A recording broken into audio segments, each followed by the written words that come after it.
Praise lord. దేవుడి నామకే మహిమ కలుగును గాక. ప్రభైన యేసు క్రీస్తు నామములో నా శుభాభివందనాలండి. ఎలా ఉన్నారు? బాగున్నారా? దేవుని మహాకృపను బట్టి మీరందరూ కూడా బాగుందరు గాక. దేవుడు అట్టి కృప మీకు అనుగ్రహించును గాక. ఆమేన్. దేవుని పరిశుద్ధ గ్రంథంలో మనం ఒకసారి చూస్తే దినవృత్తాల 2వ గ్రంథము, దేవుని పరిశుద్ధ గ్రంథంలో 16వ అధ్యాయము 9వ వచనంలో మంచి మాట రాయబడినది. ఒకసారి ఇని బలపడదాము. మనం రాండి చదువుకుందాం. తన ఎడల యథార్థ హృదయము గల వారిని బలపరచుటకై యెహోవా కనుదృష్టి ఈ లోకమంతటా సంచారమును చేయనని ఉన్నది. ఈ విషయంలో నీవు మతి తప్పి ప్రవర్తించితివి గనుక ఇది మొదలుకొని నీకు యుద్ధమే కలుగునెను. దేవుని ప్రియులారా, ఈ లోకములో దేవుని కనుదృష్టి ప్రతి మనిషిని బలపరిచేదానికంట. చాలామందిని కొంతమంది అనుకుంటా ఉంటారు, వాక్యం చదువుకుంటే బలం వచ్చేస్తుంది, ఆరోగ్యం వచ్చేస్తూ ఉంటుంది. పాల్ యంగ్ జాన్ గారు అని ఒక చిన్న బిడ్డ, ఆయనకు అనారోగ్య సమస్య ఉంటే ఆయనను ఏం చేసిందంటే, ఈ యొక్క ఆ బిడ్డ ఆమె ఎద్దట టీచర్గా అతడు పనిచేస్తే అతడు స్టూడెంట్ చిన్న బిడ్డ ఎత్తుకుపోయి, అయ్యా నేను కోసం ప్రార్థన చేస్తాను, బైబిల్ తీసుకుంటే చాలా మాటలు పాపం ఇసుకిస్తాడు. అయినా తీసుకుంటాడు పాపం. లాస్ట్లో ఒప్పుకోలేక ఇంకా లాస్ట్లో వచ్చి బైబిల్ రీడింగ్ చేస్తా చదువుతుంటే ఆయన అనారోగ్య సమస్య అంతా పోతుంది. దేవుడు ఒక వాక్యానితో మాట్లాడతాడు. మనిషిని ఏం చేస్తాడంటే బలపరుస్తాడు. వాక్యమే బలము, జీవము, ఆహారమును, మనిషికి నిశక్తి, బలం. దేవుని ప్రియులారా, నా వాక్యము 2 అంచులు ఖడ్గము లాంటిది, అంటే ఖడ్గము లాంటి బలము కలిగినది. అది దేవుడు ఒక్క వాక్యము మనసుకు బలమునిచ్చేది. దావీదు అంటాడు, దేవుడు బలము నాది అని ఆయన ఒక మాట అన్నాడట. ఊరికి ఒక మాట, బలము నాది బలమని దేవుడు ఒక మాట పలికితే దావీదుకి అది 2-3 మాటలు కనిపించిందట. అది 2 మాటలు నాకు వినపడాను. ఏ మాట అంటే బలము నాదని ఆయన అన్నప్పుడు 2 మాటలుగా కనిపించిందట. ఆ 2 మాటలు వినపడొచ్చిందే కనుకనే గొలియాతు ముందరకు అతడు ఏం చేశాడు, బలము నాది కాదయ్యా, నేను చూసేదానికి బాలుడినే, చిన్నవాడినే, చిన్నపిల్లోడినే, బలము నాది ఎందుకు అవుతుంది, యుద్ధం ఆయింది దేవుడిదని అతడు పోయి జయమునుంది. అద్భుతము అతని యొక్క జీవితాల్లో చేసేదానికి దేవుడు కార్యం చేశాడు. దేవుని ప్రియులారా, ఏ మనిషినైనా నిన్ను బలపరిచేదానికి దేవుడు కనుదృష్టి అంట. ఎక్కడ నా బిడ్డ కుంగిపోతుందో, ఎక్కడ అనేది ఆ వాక్యముతో భాగం. మహోన్నతుని చాటున నివసించేవాడు సర్వశక్తి నీడన విశ్రమించేవాడని పరిశుద్ధ గ్రంథంలో రాయబడినది, కీర్తన గ్రంథంలో. దేవుని ప్రియులారా, యథార్థవంతంగా ఎవరైతే ఉంటారో, అందరికీ కాదనుకోండి, అందరికీ అది లభించదు కూడా. ఎందుకంటే యథార్థంగా ప్రవర్తించే వాడికి ఆ శక్తి, ఆ పవర్ పనిచేస్తుంది. అందుకనే దేవుడు వాక్యం చెలవిస్తున్న మాట ఏంటంటే, యథార్థముగా హృదయము కలిగిన వారికి బలపరచుటకైన యెహోవా కనుదృష్టి ఈ లోకమంతటా సంచారము చేస్తుంది. దేవుని పిల్లరా, చాలా మంది అనుకుంటారు దేవుడు చూడడు, నా ఇబ్బంది ఆయనకేం తెలుసు, నా కష్టాలు ఆయనకేం తెలుసు, నా బాధలు ఆయనకేం తెలుసు, నా సమస్యలు ఆయనకేం తెలుసు అని. ఆయన అంటున్నాడు, నా కనుదృష్టి ప్రపంచమంతా సంచారం చేస్తుంది, అంతటిని నేను చూస్తున్నాను. ఆయన పేతురు రాసిన పత్రికలు అంటాడు, ఆయన కనుదృష్టి అంతా ఈ లోకమంతటి ఉన్నది.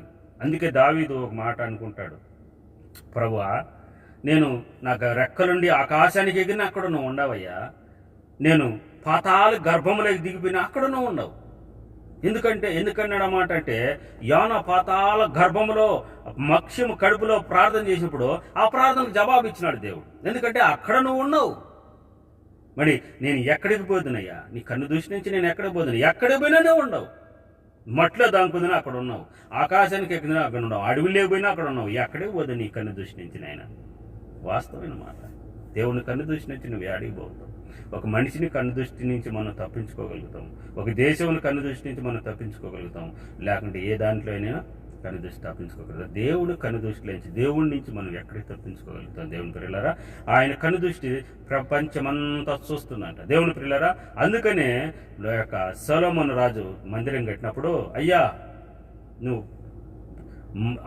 మహా ఆకాశాలు పట్టజాలని దేవుడు, మరి నిన్ను ఈ మందిరంలో కూర్చొని పెట్టేదానికి ఎవడి సాధ్యం కాదు. మందిరం ఎలాంటిది?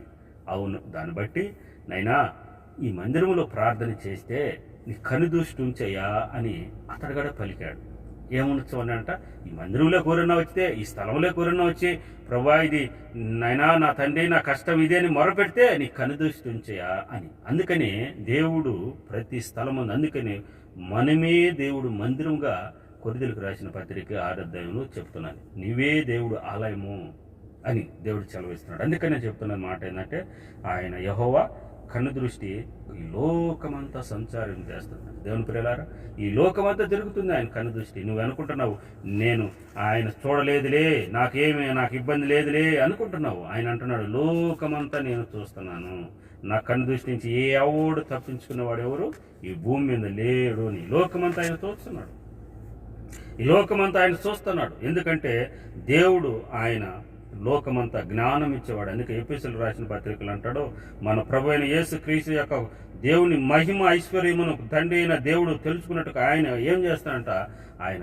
మన ప్రభు అయిన యేసుక్రీస్తు యొక్క దేవుణ్ణి మహిమ ఐశ్వర్యము తండ్రి తను తెలుసుకున్నట్ట ఎందు మీకును జ్ఞానమును ప్రత్యక్షమగుతున్నది, మనుషును అనుగ్రహించుతున్నది. దేవుని పిల్లరా, నేను ఈ ప్రార్థనల యందు మిమ్మల్ని గురించి జ్ఞాపన చేస్తున్నాను అని అతడు చెప్తాడు. ఎందుకంటే మీకు తెలుసుకునేదానికి జ్ఞానం ఇస్తున్నాడు దేవుడు.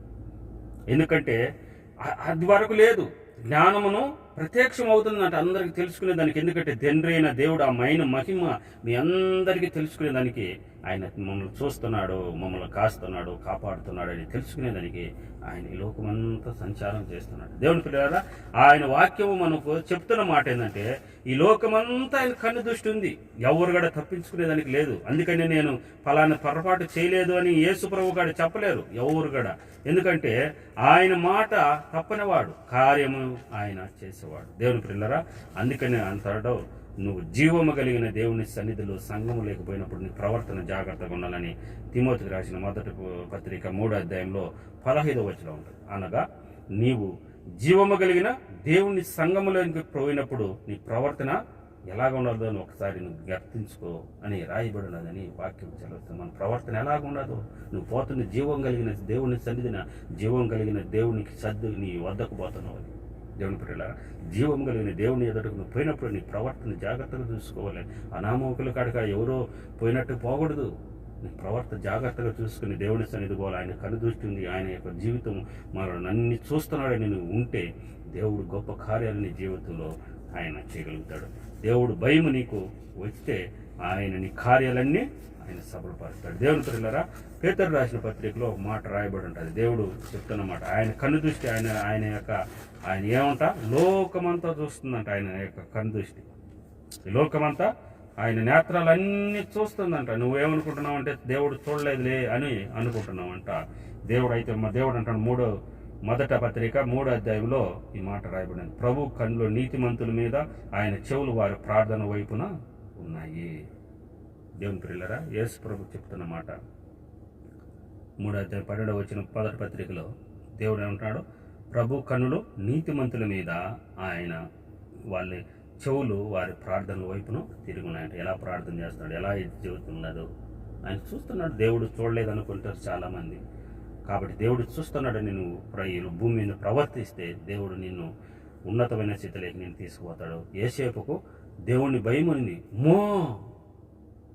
జీవం కలిగిన దేవుని చూస్తున్న దేవునికి విరోధముగా నేను ఎట్టు పాపం చేద్దానని ఆయన ఉండకుండా పరిగెత్తాడు. అందుకని ఉన్నతమైన స్థానంలోకి ఆయన తీసుకున్నాడు. ఆయన తెలియదు, దేవుడు మాట్లాడలేదు, చూడలేదు, ఎప్పుడు వినలేదు. యేసేపు ఎప్పుడైనా దేవుడికి మాట్లాడినట్టు ఎక్కడా కనిపించదు. కానీ అతను అంటాడు, జీవము కలిగిన దేవుని చూస్తున్న దేవునికి విరోధముగా నేను ఇంత పాపం ఎలా చేసిందని అక్కడి నుంచి పరిగెత్తాడు. అందుకని ఉన్నతమైన స్థలానికి అతన్ని తీసుకున్నట్టుగా మనం కాబట్టి నువ్వు కూడా ఆ స్థితిలోకి వస్తే దేవుడు కూడా ఉన్నతమైన స్థితిలోకి నేను తీసుకోవాలని దేవుడు ఆశపడుతున్నాడు. దేవుడు నేను దీవించి ఆశీర్వదించిన గాక. దేవుని దైవ కృప మీ అందరికీ తోడై ఉండును గాక. ఆమేన్.